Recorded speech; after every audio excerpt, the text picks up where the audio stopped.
진짜 끝난 건가? 이제 나한테 아무 감정도 없는 건가? 연락 안 오는 거 보니까 이제 완전히 잊었나 보다. 헤어지고 나만 힘들고 아픈 것 같죠? 하지만 사실 그렇지 않아요. 이별 후 감정은 절대 평탄하게 흘러가지 않거든요. 싫어! 끝이 아니라 보고 싶어. 화나. 괜찮네? 보고 싶어.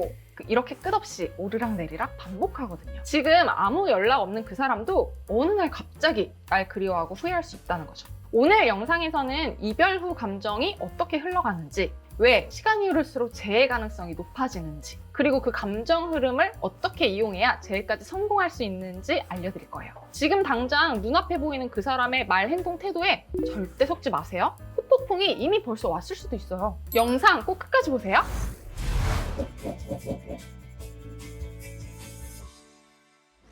엘리자베스 커블러-로스의 5단계 애도 이론에 의하면 큰 상실을 경험했을 때 겪게 되는 정서적 반응을 크게 5단계로 구분하고 있어요. 이 이론은 원래 죽음을 앞둔 환자의 죽음 수용 과정을 연구하면서 발견된 이론인데요. 오늘날에는 사랑하는 사람과의 이별, 이혼, 사망, 실직, 트라우마, 연애 실패 등과 같이 다양한 상실 상황을 분석하는 데 활용되고 있죠. 죽음을 수용하는 과정을 연구하면서 나온 이론을 이별에도 활용이 된다? 그만큼 이별이 죽을 만큼 아프고 고통스럽다는 거죠. 우리의 깊은 내면까지 절절하게 교감하며 끈끈하게 애착을 형성했던 사람이기 때문이죠. 그만큼 이 영상을 보고 있는 여러분들이 이별로 인해서 아프고 괴로운 건 너무 당연하다는 거죠. 1단계 충격 부정. 아니야, 이거 진짜 아니야. 우리 진짜 헤어진 거 맞아? 에이, 이러다 다시 연락 오겠지, 설마. 이별을 처음 맞닥뜨렸을 때는요, 헤어졌다는 현실 자체를 받아들이기 힘들어해요. 그래서 오히려 이별에 무덤덤하기도 합니다. 앞서 말했듯이 사랑하는 사람과의 이별이라는 거는 죽을 만큼 아픈 고통을 주기 때문에 본능적으로 방어 반응을 보이는 거예요. 이 죽을 만큼 고통스러운 이별로 인한 감정적인 충격을 완화시키기 위해서 일시적으로 현실을 외면해버리는 거죠.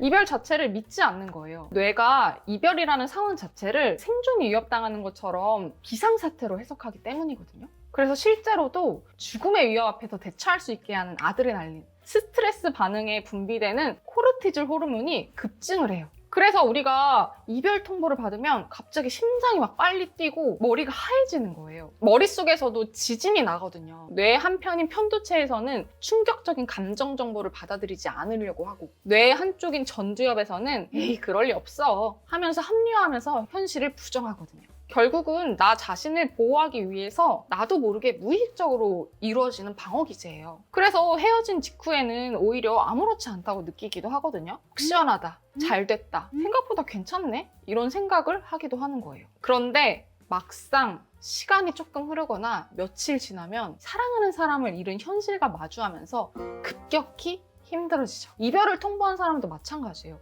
후폭풍이 빨리 오는 경우가 이렇죠. 이별을 통보받은 사람도 그래요. 이별을 통보받은 사람은 그 즉시 힘들 것만 같죠? 아니요, 꼭 그렇지도 않아요. 제 친구도 장기 연애를 하다가 헤어졌는데 저한테 전화해서 여자친구랑 헤어졌다고 되게 덤덤하게 자기는 오히려 아무렇지 않다, 속 시원하다 얘기하는 거예요. 그런데 하루 반나절이 지나고 나서 갑자기 저한테 연락을 해서 너무 힘들다, 큰일 났다, 다시 재회하고 싶다, 난리를 치는 거죠. 이별을 통보받았을 당시에 나도 모르게 이별의 충격으로부터 무의식적으로 방어했던 거죠. 괜찮아, 괜찮아, 잘 됐어, 잘 됐어, 너 그동안 힘들었잖아. 하지만 이별의 고통으로부터 나를 보호하기 위한 방어 기제였을 뿐 사실은 엄청난 고통이 그 뒤에 숨어 있었던 겁니다. 2단계 갈망 집착. 왜 나한테 연락 안 하지? 연락 와야 되는데? 혹시 그 사람 환승한 거 아니야? 나 진짜 뭐 잘못했나? 연애 관계라는 것 자체가 성적으로든 정서적으로든 다양한 경험을 통해서 쾌락과 즐거움을 주는 도파민을 분비시켜요. 그런데 이별은 연애 관계에서 누리던 정서적 안정감, 쾌락, 즐거움, 사랑과 같은 좋은 감정들이 갑자기 끊어지죠. 우리가 좋아하던 게임이든 술이든 어쨌든 좋아하던 어떤 것들이 갑자기 뚝 끊어지면은 금단 현상이 나타나거든요. 이별도 마찬가지예요. 갑자기 끊는 즉시 이 금단 현상이 나타나진 않죠. 하지만 시간이 흐를수록 점점 결핍을 느끼면서 금단 현상의 증상이 나타나기 시작합니다. 이때부터 염탐이 시작되죠. 이런 분들 많으시잖아요. 이별하고 나서 자꾸 프사 보고, SNS 보고, 스토리 보고, 그거 보고 나서도 마음이 괴롭고 힘든 걸 뻔히 알면서도 자꾸 염탐하고 자꾸 추적해요. 이거는 극심한 스트레스로 인해서 뇌의 조절력 자체가 약해져서 자꾸 충동적인 행동을 하게 되는 거거든요. 그래서 머리로는 하면 안 되는 거 알면서도 자꾸 하게 되는 거예요. 나도 모르게 집착하고 매달리는 행동을 하게 되죠. 이별 후에 절대 하면 안 된다는 행동인 걸 알면서도 조절력의 끈이 끊어져서 더 이상 통제가 안 되기도 한다고요. 평소에 감정적이고 자기 조절력이 약한 분들일수록 이별 후에 매달리거나 염탐하는 행동을 도무지 끊어내지를 못해요. 하지 말라고 해도 몰래 하고 해놓고 저지르고 뒤늦게 와서 저한테 수습해달라면서 후회하시는 분들도 굉장히 많습니다. 근데 그런 분들 그래놓고 또 해요. 특히 불안형 애착을 가진 분들일수록 이 단계에서 큰 집착과 불안을 느낍니다. 이 단계에서 많이 매달리고 많이 집착하고 힘들어해요. 불안형 애착분들의 경우에는 애초에 관계에서의 불안이 높기도 하지만 헤어진 상대방에게 이별하기 전까지도 정서적으로 많이 의존했던 상태이기 때문에 더 그래요. 내가 의존했던 대상이 갑자기 사라지니까 그로 인한 결핍이 얼마나 크겠어요. 또 자존감이 낮은 분들일수록 이별 자체를 내 문제로 해석하면서 자존감 추락하기도 합니다. 이별을 겪은 나 자체를 비난하고 부정하고 미워하는 거죠. 너가 이러니까 이런 일을 겪은 거야. 너가 이거밖에 안 돼서 사랑하는 사람한테 버림받은 거야. 이런 식으로요. 3단계, 분노와 원망. 왜 나한테 이런 일이 생긴 거야? 그 자식 나한테 왜 그랬지?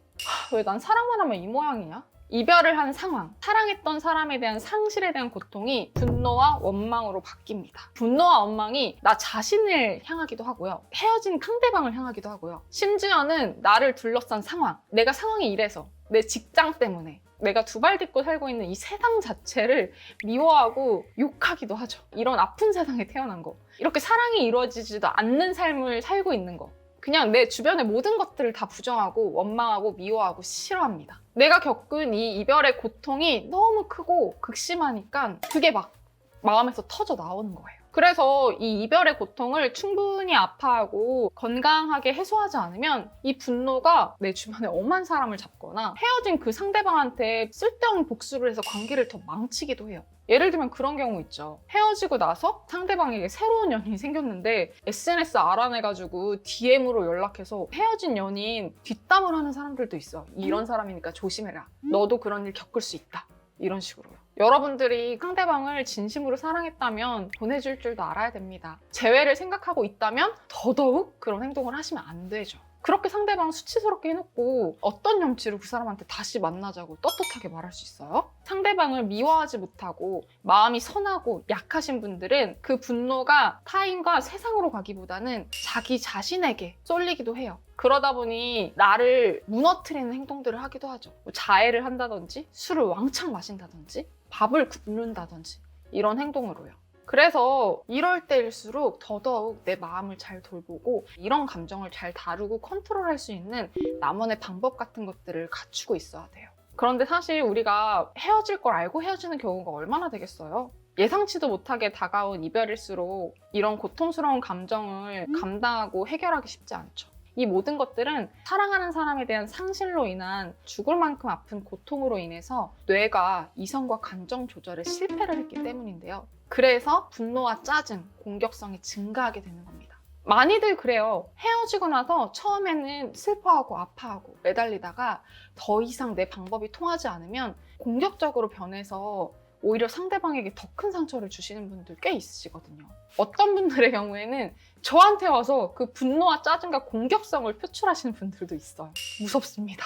이렇게 화를 내다 제풀에 지쳐서 결국은 그 사람은 나쁜 여자였어, 나쁜 남자였어 라고 정의를 내립니다. 내가 정말 사랑하고 헌신하고 아꼈던, 소중하게 생각했었던 사람에게 이별을 통보받는다는 거는 나 자신의 가치를 부정당하는 듯한 느낌이 들거든요. 그만큼 나 스스로에 대한 정체성의 위협도 받고 자존감도 굉장히 많이 무너지기 때문에 스스로를 보호하기 위한 하나의 방어기제라고 할 수 있어요. 이대로 방치하다가 나 자신이 무너질 수도 있으니까 살려고 하는 하나의 발악인 거죠. 그래, 걔는 원래 이기적인 놈이었어. 나는 이 관계에서 최선을 다했는데 걔가 이상했던 거야. 나 복수할 거야. 보란 듯이 잘 살 거야. 이런 반응이 나오는 거죠. 4단계, 우울과 상실감. 이게 다 무슨 소용이야. 아무 의미 없어.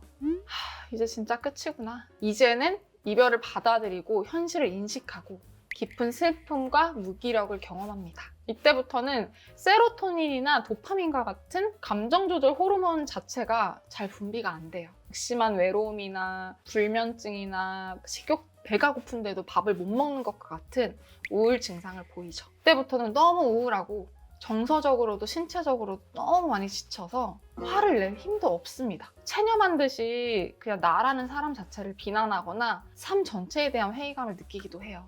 앞부분에서도 나를 미워하고 원망하긴 했지만 그때와는 조금 결이 달라요. 그냥 풀이 죽어서 힘이 빠져서 무기력함에서 나오는 비난이거든요. 그래, 너가 그렇지. 그래, 너가 항상 이 모양이지. 이런 느낌이에요. 기분이 다운되고 무기력해지고 체력도 뚝뚝 떨어지죠. 잠도 못 자고 밥도 못 먹고 매일매일 체념만 하고 있으니까요. 정말 이 단계까지 오면은 진짜 고통스럽고 무시무시한 게 맞는 것 같아요. 이때부터 힘이 빠지니까 감정도 차분해져서 과거를 조금씩 돌아보게 돼요. 그러면서 감정기억이 재구성되죠. 감정기억이라는 게 어떤 거냐면요. 어떤 경험을 할 때 우리가 느끼는 감정 있잖아요. 그 감정이 기억과 함께 뇌에 저장되는 현상이에요. 그 기억을 떠올렸을 때 그때 느꼈었던 그 감정이 같이 떠오르는 거죠. 그리고 그 감정을 고스란히 느끼기도 합니다. 이때부터 이별을 하기 전과 후의 기억이 조금씩 왜곡이 돼요. 사랑하면서 아쉬웠던 순간, 좋았던 순간만 떠오르기 시작합니다. 기억들이 뒤엉키기 시작하는 거예요. 그때 좋았는데 왜 이렇게 됐지? 이런 생각들이 스물스물 올라오게 되죠. 그러면서 미련과 후회가 시작되기 시작하고 이러한 감정들에 빠져서 방치하게 되면 점점 아쉬운 감정이 커지기 시작해요. 그리고 이때 후폭풍이 시작되게 되는 거죠. 그때 참 좋았는데 나 다시 돌아가면은 그렇게 안 하고 다시 잘 만날 수 있을 것 같은데? 그때 내가 왜 그랬을까? 그러지 말걸. 5단계 수용과 회복. 언제까지 이러면 안 되지. 그 사람과 만났던 시간 행복했지, 좋았지. 근데 이제는 나 자신을 위해서 살아야지. 내 인생 챙겨야지. 정신 차리자.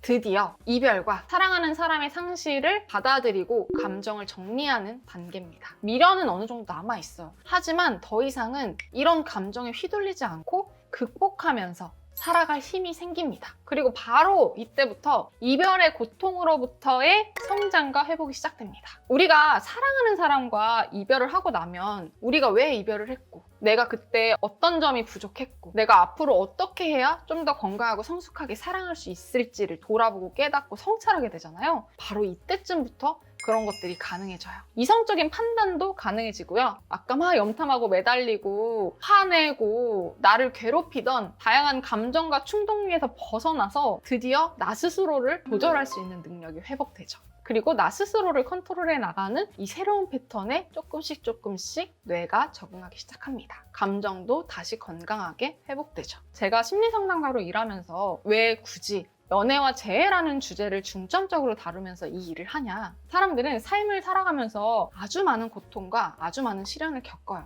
그리고 그 과정에서 내 문제를 발견하기도 하죠. 하지만 대부분의 사람들이 내 문제를 마주했을 때 나 이거 진짜 바뀌어야겠다 라는 생각을 하기보다는 조금씩은 외면하고 합리화를 하면서 살아간단 말이에요. 그런데 사람들이 나 이제 바뀌어야겠다.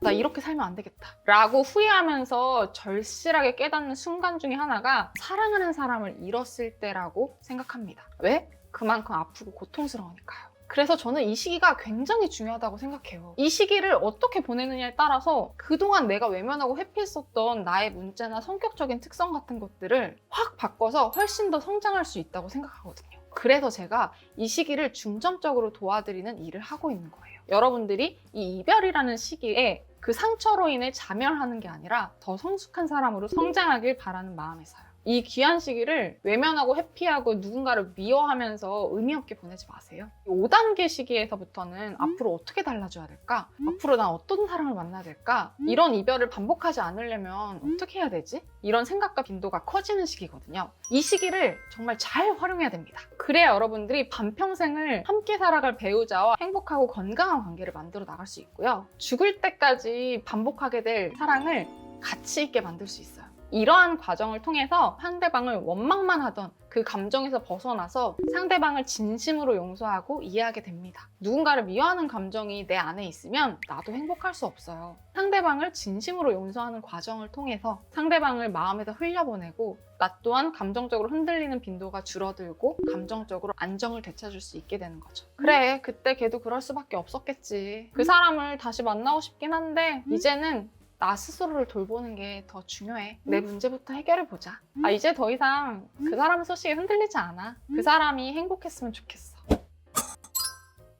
지금 상대방이 일십하면서 아무 반응 없다고 나를 잊은 건 아니에요. 이별 후 감정은 기복이 크니까요. 언젠가 반드시 어느 날 문득 나를 떠올리는 순간이 옵니다. 하지만 중요한 건 그 순간 내가 어떤 사람으로 기억되고 있고 어떻게 새롭게 어필하냐는 거죠. 후폭풍은 누구에게나 찾아와요. 하지만 그 후폭풍을 다시 사랑으로 발전시킬 수 있는 사람은 그 시간 동안 성숙하게 이별의 원인이 된 근본적인 문제를 해결한 사람입니다.